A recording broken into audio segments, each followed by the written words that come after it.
Oke, perkenalkan nama saya Aldo Dumifta dengan NIM 23070520. Di sini saya akan memaparin tentang struktur data yang membahas array, stack, queue, list, dan tree yang memiliki kelebihan dan kekurangannya. Array. Sekarang kelebihan dan kekurangan dari array. Array sederhana namun terbatas. Kelebihannya, akses data cepat, penggunaan memori lebih efisien, mudah diimplementasikan. Kekurangannya, ukurannya tetap, penambahan, penghapusan elemen sulit, dan pemborosan memori jika terisi penuh. Array cocok untuk data dengan jumlah tetap, namun juga fleksibel untuk data dinamis. Perlu pertimbangan dalam pemilihan ukuran array tersebut. Contohnya itu adalah stack. Stack merupakan prinsip LIFO yang praktis. PAS menambahkan elemen ke puncak stack, operasi cepat dan efisien. POP menghapus elemen teratas, ideal untuk operasi undo atau backtracking. Pick melihat elemen teratas tanpa menghapus, berguna untuk pemeriksaan cepat. Sta efektif untuk manajemen memori dan evaluasi ekspresi, namun akses ke elemen tersebut terbatas, cocok untuk aplikasi dengan prinsip LIFO. Selanjutnya itu adalah GUI. Antrian FIFO yang adil. NQUEUE menambahkan elemen di belakang, mirip dengan orang bergabung dalam antrian. DQUEUE menghapus elemen dari depan, seperti pelayanan di pelanggan pertama dalam antrian. Front melihat elemen terdepan tanpa menghapus, berguna untuk memeriksa prioritas. QUEUE ideal untuk manajemen tugas dan buffer, namun tidak efisien untuk pencarian, cocok untuk sistem operasi dan aplikasi real time. Selanjutnya itu adalah linked list. Fleksibel namun memori intensif. Kelebihan, ukuran dinamis, efisien dalam penyisipan atau penghapusan, memori fleksibel.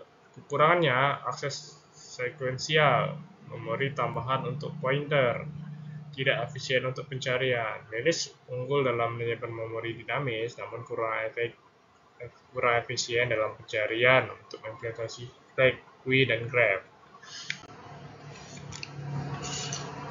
3. Hierarki yang powerful. Kelebihannya, struktur hierarki natural, efisien untuk pencarian, penyisipan, dan penghapusan. Ideal untuk representasi data terstruktur. Kekurangan, kompleksitas implementasi, memori overhead untuk pointer, relay balancing mungkin diperlukan untuk efisiensi. Aplikasi, sistem file, database index, kompresi data, cocok untuk algoritma pencarian seperti binary.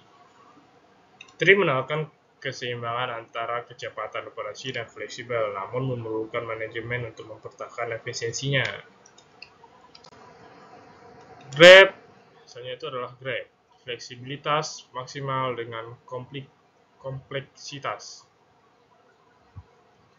Konektivitas memprestasikan hubungan kompleks antara elemen, ideal untuk pemodelan jaringan, sosial, atau transportasi. Algoritma mendukung algoritma pencarian dan optimal yang kuat, berguna dalam AI, machine learning, memori, dapat memerlukan banyak memori implementasi, dan transferal bisa menjadi kompleks. Graph sangat fleksibel untuk memprestasikan relasi kompleks, namun memerlukan algoritma khusus untuk manajemen memori efisien. Kali ini adalah kesimpulan. Memilih struktur data yang tepat itu memerlukan analisis kebutuhan, trade-off, dan kombinasi. Kita jelasin dulu analisis kebutuhannya. Pertimbangan karakteristik data dan operasi yang sering dilakukan. Setiap struktur memiliki kasus penggunaan optimal. Trade-off, seimbangkan antara kecepatan memori, kompleksitas, tidak ada solusi one size fits all dalam pemilihan struktur data. Kombinasi, seringkali kombinasi struktur data dapat memberikan solusi terbaik. Jangan ragu untuk menggabungkan beberapa struktur. Pemahaman mendalam setiap struktur data sangat penting. Pilihan yang dapat meningkatkan performa pemrograman secara signifikan. Oke, inilah pemaparan saya tentang kelebihan kekurangan dari beberapa struktur data yang saya pelajari. Sekian dari saya, mohon maaf kelebihan dan kurang. Assalamualaikum warahmatullahi wabarakatuh.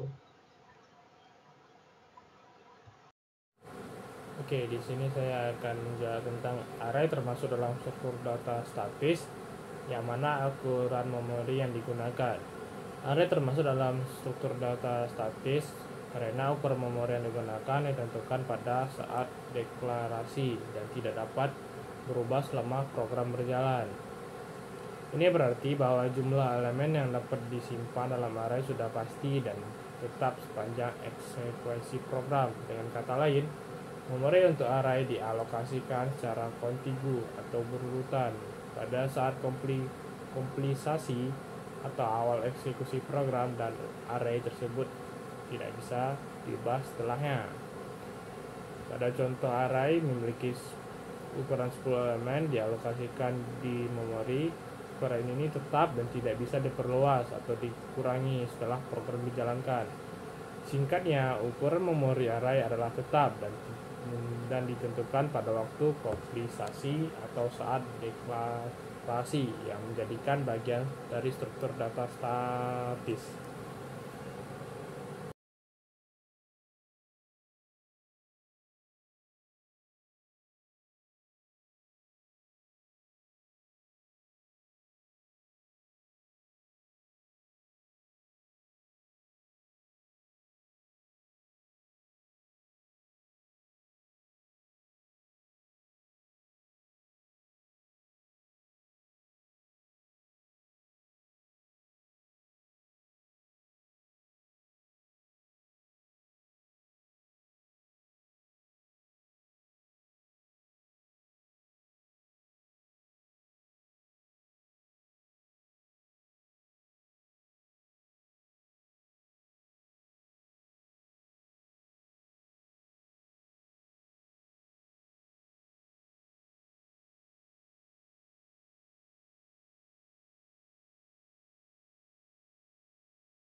Oke, sekarang itu pendapat saya tentang array adalah struktur data statis di mana ukuran bersifat tetap.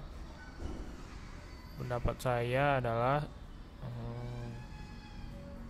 array sebenarnya seringkali digantikan oleh struktur data lain yang disebut list yang bersifat dinamis. Artinya, list dapat diubah ukurannya. Kita bisa menambah atau menghapus elemen tanpa membuat ulang struktur tersebut. Dalam Python, meskipun terdapat TP data array pada modul array, namun fungsionalnya juga mendukung perubahan ukuran, mirip dengan list. Jadi untuk pembuktian apakah ukuran array benar-benar tetap di Python, kita bisa melihat bahwa baik list maupun array dapat mengalami perubahan ukuran. Dengan kata lain, dalam konteks Python, statement ini tidak berlaku karena struktur data yang kita gunakan sebagai array, baik list maupun array dari modul array bersifat dinamis. Oke, sekian dari paparan saya. Terima kasih. Assalamualaikum warahmatullahi wabarakatuh.